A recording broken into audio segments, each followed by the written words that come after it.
If someone discovers they have this liver condition, what should the first steps be? And what is the overall aim? Is it weight loss by any means, or how would you describe the kind of general approach to treating this condition?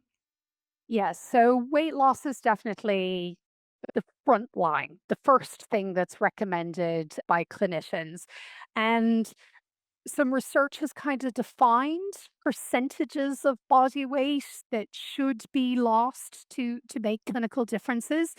And one of the big messages that I would give your audience is this is a much smaller percentage than becoming slim and fabulous. The message is not weight loss to get back into your skinny jeans, but for somebody who has steatosis, maybe 3 to 5% body weight loss. It will depend on the person's starting point. If they have steatohepatitis or fibrosis, which is really concerning if somebody has fibrosis on their initial diagnosis, the percentage increases. So, yes, weight loss.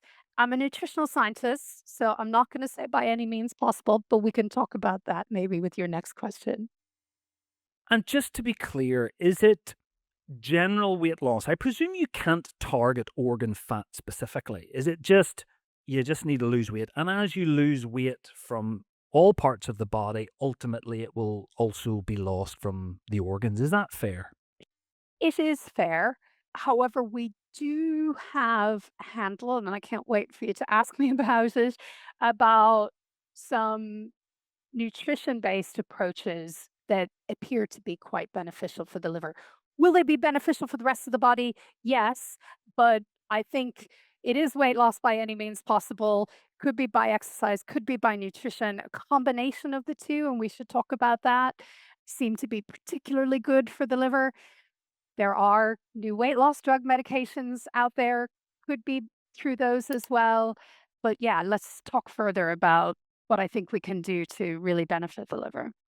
Yeah, we're going to dive into each of those specifically in a minute. I was just wondering, broadly speaking, what makes the biggest difference in terms of weight loss? Obviously, you've got nutrition, you've got exercise. Is it a nice combination of lots of lifestyle factors, or is there one that maybe has the greatest benefit? Yeah, my own group have done studies where we've put exercise versus a nutrition intervention. And we know absolutely if you put people on a 12-week nutrition intervention and a 12-week exercise intervention, both will improve their liver disease. That's really important.